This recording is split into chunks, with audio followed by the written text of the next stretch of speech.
This news update is brought to you by... Hi, I'm Red Plastic Bag. Anyone who knows me knows I don't like cold.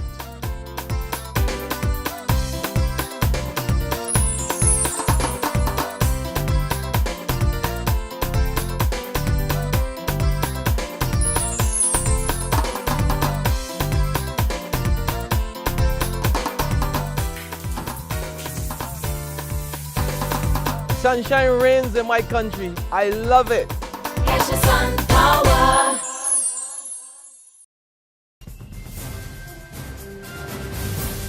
This is the 6 p.m. Barbados Today update for Friday, February the 7th, 2014. I'm Emmanuel Joseph.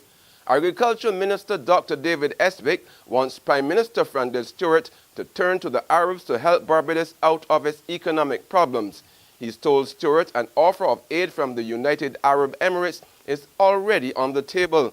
Barbados Today has obtained copies of 2 letters dated January the 13th outlining his concerns about the country's economic path and the possible solutions.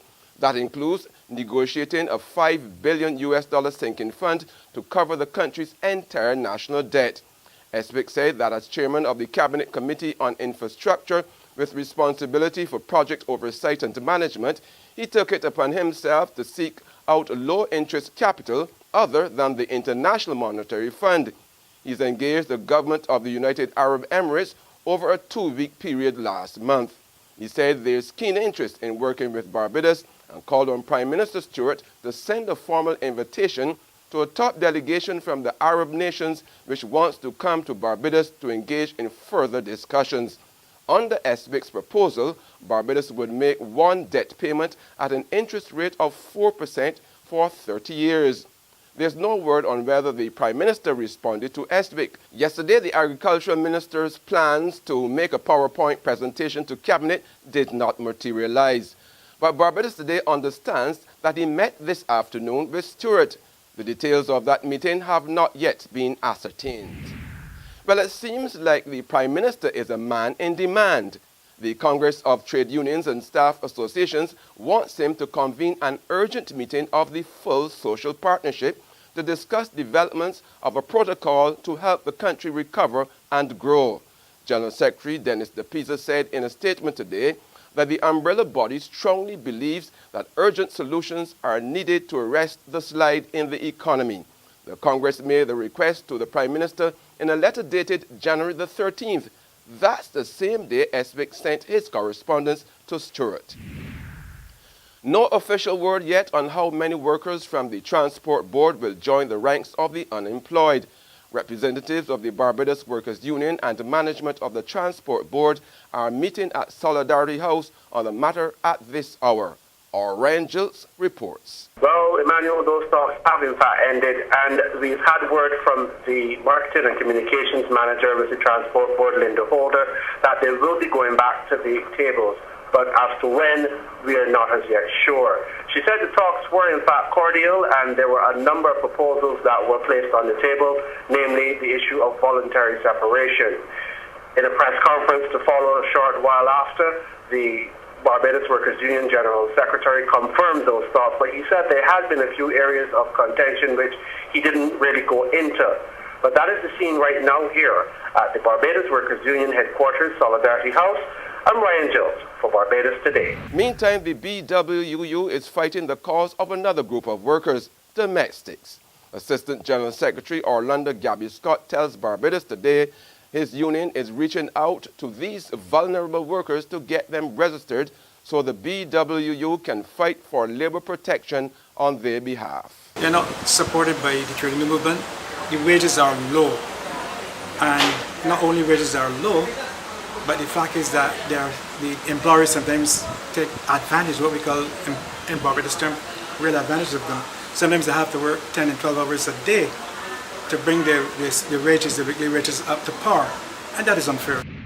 Your heart be troubled. You believe in God, believe also in me, in the Father's home are many mansions. It might be hard to believe, but this man, Herman Carter, is 100 years old. But Barbados' latest centenarian says he not only looks good, he feels good as well.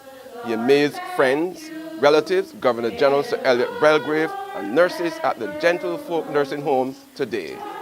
There's regional and international news after this short break. Hi, I'm Red Plastic Bag. Anyone who knows me knows I don't like cold.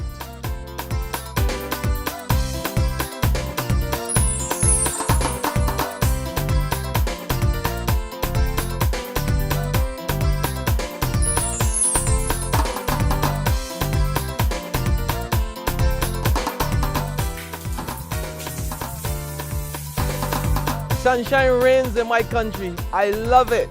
Get your sun power. The 22nd Winter Olympics opened with a spectacular ceremony in the Russian resort city of Sochi today. Athletes from 87 nations paraded before 40,000 people in the Fish Stadium before President Vladimir Putin declared the games open. The Olympic flames was lit by two Russian former triple gold medalists as fireworks illuminated the night sky. It's the most costly Winter Olympics ever, with a price tag of, get this, more than $50 billion US. Yes, you heard it right. Meantime, a passenger on board a Pegasus Airlines flight announced that there was a bomb on board the plane and he wanted it diverted to Sochi. But rather than abide by the request, the crew sent a hijacking alert to Turkey's Air Force Control Center, and two F-16 fighter jets intercepted the plane and accompanied it to an airport in Istanbul, Turkey. Officials say they didn't know why the man wanted the plane diverted to Sochi. Free ride to the Olympics, perhaps? Who knows? Now that's where we end the 6 p.m. update. We'll be back on Monday morning. Until then, log on to www.barbadostoday.bb, subscribe to our e-paper, and like us on Facebook to get more news and sports. I'm Emmanuel Joseph. Have a great weekend. This news update is brought to you by Hi, I'm Red Plastic Bag. Anyone who knows me knows I don't like cold.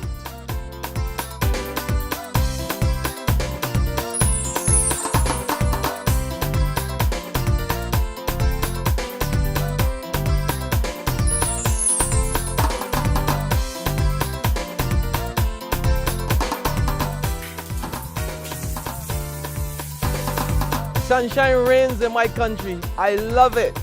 Get your sun power.